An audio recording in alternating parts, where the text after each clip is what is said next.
Ya estamos con la alergista, la doctora Perla Alcaraz. Ella nos va a hablar acerca de las diferentes formas de alergia, cómo se detectan, si hay tratamiento, si hay que enseguida ya atacarle antes que sea grande. ¿Cómo hacemos, doctora, hoy en este día donde se crea conciencia acerca de este problema? No sé si se puede llamar enfermedad o cómo le catalogamos. ¿Qué tal, doctora? Buen día, Sani, ¿cómo estás? Encantada de estar acá en el programa con ustedes, ¿verdad? Sí, hoy es el Día Mundial de la Alergia, es un día donde el cual se visibiliza un poquito más lo que es la patología alérgica, que sí, que es una enfermedad, y es realmente muy heterogénea en cuanto a sus presentaciones, como pudimos ver en las placas que pusieron, ¿verdad? Sería como una condición también, ¿verdad? Realmente uno hereda una carga genética, ¿verdad? Y con los factores ambientales uno va desarrollando todos los síntomas. Y se manifiesta así como muy bien estaba explicado, a través de la rinitis, el asma, la dermatitis atópica, la urticaria, alergia a picadura de insectos, alergia a medicamentos y un poco más, ¿verdad? Y sí, hay tratamientos, podemos mejorar la calidad de vida, podemos hacer que un paciente alérgico viva una vida lo más normal posible, ¿verdad? Porque muchas veces incluso la alergia te limita y ahora justo que empezamos las vacaciones, los pacientes tienden a irse de vacaciones por miedo a que nuestros pacientitos se descompensen, ¿verdad? Entonces hay algunas cosas que podemos hacer para evitar eso. Hay gente, por ejemplo, que ya sabe cuándo le empieza a atacar la alergia y entonces ya toma algún medicamento, pero muchos de estos medicamentos dan sueño, no sé si todos. Asimismo, la alergia se trata de diferentes maneras de acuerdo a qué patología tenga el paciente. Los antihistamínicos, que son los antialérgicos, los comprimidos son los que suelen causar sueño, pero no todos, porque hay de primera, de segunda generación. Los más antiguos son los de primera generación, que necesitan darse más de una vez al día. Hay unos antihistamínicos, antialérgicos un poco más modernos, que se pueden tomar una sola vez al día y que generalmente no causan mucho sueño. Pero hay pacientes y pacientes, en algunos da sueño, en otros no tanto, ¿verdad? Y esto se puede complicar, doctora, porque uno ya conoce más o menos su cuerpo y sus síntomas, ¿verdad? Una persona adulta y puede tomar nomás, ¿no sería automedicación si ya sabe lo que el doctor le recomienda o igual hay que acudir? Lo ideal es siempre medicarse de acuerdo a lo que el doctor, ¿verdad?, le fue indicando. El paciente puede tener un plan de automanejo, ¿verdad?, un plan de acción en donde el médico tratante le suele decir: cuando vos te sentís un poco mal, podés aumentar tu dosis, cuando estás mejor podés disminuir, cuando te falta un poco de aire, hacerte tantos pasos de tal medicamento, ¿verdad? Pero siempre orientado y guiado por el médico. En general, la automedicación nosotros tratamos de no incentivar, ¿verdad? Porque muchas veces hay medicamentos que si se usan de manera inadecuada pueden producir complicaciones.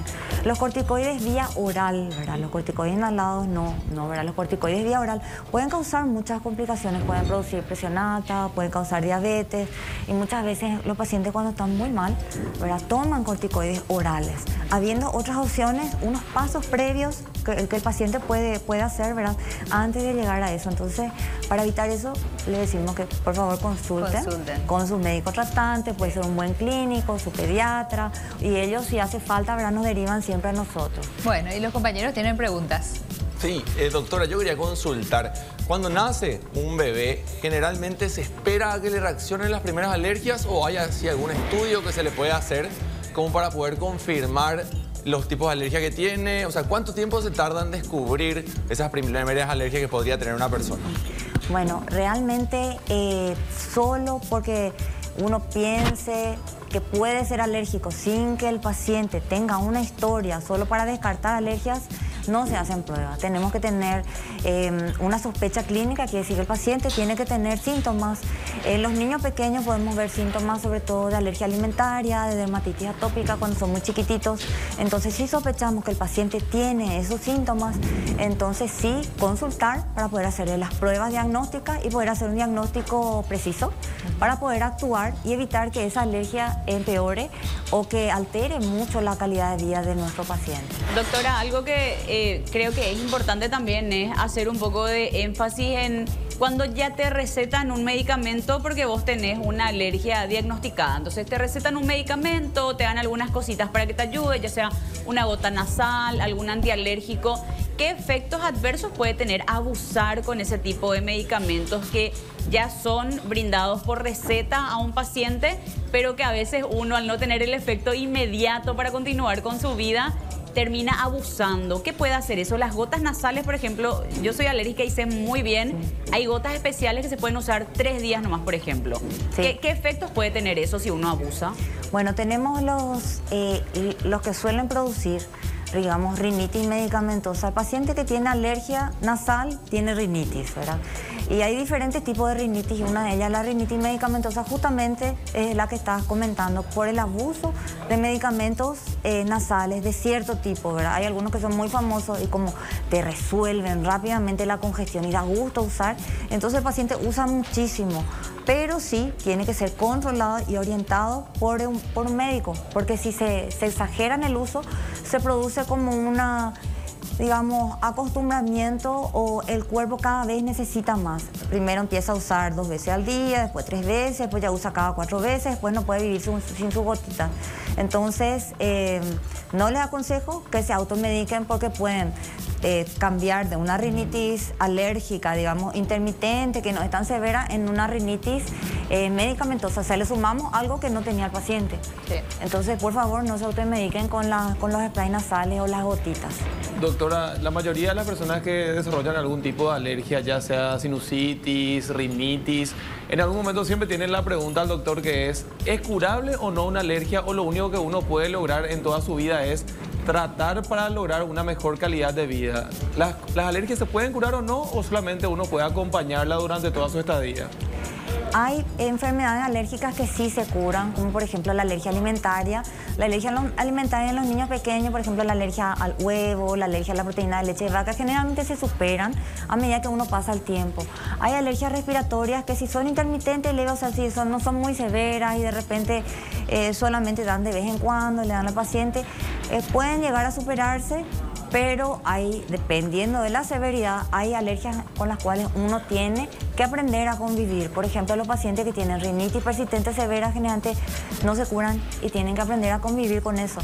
Pero con la orientación del médico tratante, los medicamentos, algo que se llama también inmunoterapia, nosotros podemos mejorar muchísimo la calidad de vida de ese paciente, mejorar su periodo de síntomas, evitar muchas crisis, evitar internaciones por asma, por ejemplo, incluso mortalidad. El paciente alérgico puede morirse por una crisis asmática, puede morirse por una anafilaxia, como muy bien mostraban en las placas, que realmente es una reacción alérgica severa que puede llevar a un desenlace fatal, ¿verdad? Las alergias que dan ese tipo digamos, de presentación son las alergias alimentarias, las alergias a las picaduras de insectos, las alergias a medicamentos principalmente. Doctora, la actualización siempre es muy importante en medicina y en esta semana o en este día que se recuerda justamente crear conciencia acerca de las alergias. Ustedes están organizando esta semana un congreso, así que si nos dice dónde podemos o dónde pueden los profesionales acceder a más datos, alguna página web, ¿algo tienen? Sí, nosotros estamos organizando hubo una semana de alergia, ahora está el Día Mundial de la Alergia. Justamente se organizó una jornada en Encarnación, ya pasó el viernes pasado, y estamos organizando un evento para fin de mes, el 31 de julio, dirigido a médicos generales, a especialistas, ¿verdad?, que quieran acudir. Van a venir profesionales de Estados Unidos, van a venir de Argentina, de México, y nos van a estar hablando un poquitito de varios temas. Es una jornada de todo el día, ¿verdad? ¿Puedo decir el lugar donde se va a hacer? No, el lugar no, pero sí, okay. Si nos dice la página web. La página web, en la página de la Sociedad Paraguaya de Alergia, también en la página de nuestros socios, mi página también pueden mirar, y van a ver las fechas, el lugar y cómo acercarse, qué hacer para inscribirse. Perfecto, doctora. Recuérdenos sus redes entonces. Sí, doctora Perla Alcaraz, @spy.com. Tenemos la página web, tenemos Instagram y tenemos Facebook. Bueno, muchísimas gracias, doctora, y ojalá toda esta campaña que están haciendo para crear conciencia a nivel mundial y a nivel nacional también rinda su fruto y todos los que somos alérgicos podamos tener una mejor calidad de vida.